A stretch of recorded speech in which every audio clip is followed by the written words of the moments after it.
Hello and welcome to the weekly gaming roundup for the 21st of August 2020. One of the craziest news that we've heard this week is that Fortnite is now removed from the Apple Store and also the Google Play Store. The reason being is that Epic introduced a way for players to buy V-Bucks, the in-game currency for Fortnite, through Epic itself instead of going through the Google Play Store or the Apple Store. And obviously, particularly Apple, they have not been very happy with the way Epic has implemented things. Apple will always take a 30% cut out of the payment that is done through the App Store. So let's say if you paid $10 for an app or $10 for an in-game currency through the App Store, Apple will take $3 away from that $10 and the developer will only keep $7. So Epic has been looking to work around this by just charging $7 through their website, through their in-game methods, so that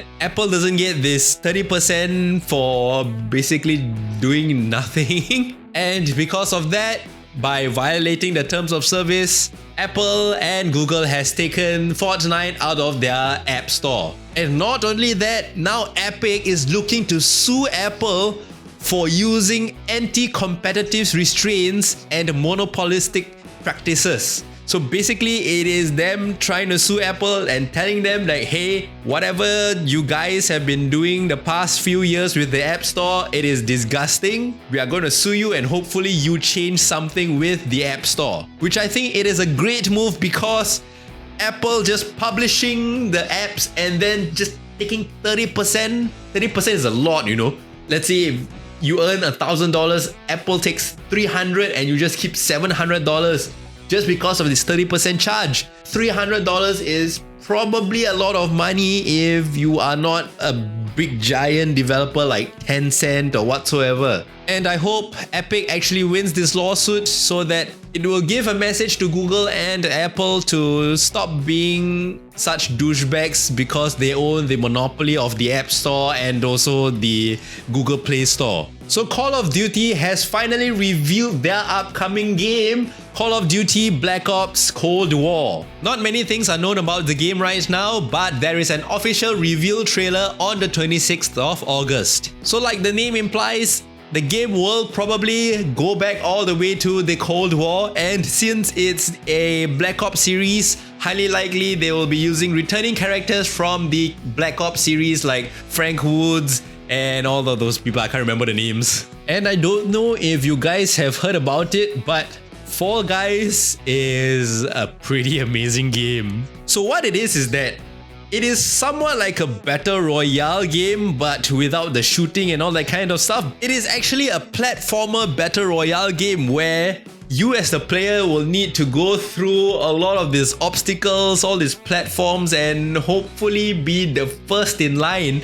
And it is one of those games where it makes you rage so hard because the controls are janky on purpose and there are a lot of people around you that are trying to foil you from getting first place. No, it's someone grabbed! The pink guy grabbed me again! I implore you to just go out and get the game because it is one of those games that will really drive you up the wall, but in a very, very fun way. What? What? No! And here is some quick fire news. There is a new Batman game coming up, but at the time of this recording, there is still no information. So maybe when you watch this video, there will be information online, so go do check it out. Tune in to next week's episode to find out more. Microsoft's Flight Simulator. This is such a hard thing to say. Microsoft's Flight Simulator. So the flight simulator is now ready for download and it requires a really powerful PC to run because of how detailed the world is when you play that game. Obviously because it is a real simulator, which means it needs to get the details of a lot of countries and a lot of specific places down pat. So even though if you have something as beefy as the 2070 Super, it might not be enough unless you invest in a 2080 Super or a 2080 Ti. But hey, the new 3000 series graphics cards are coming out sometime soon, but so maybe just wait for that. So that's all for this week's news roundup. Tune in next week for more updates. Yeah.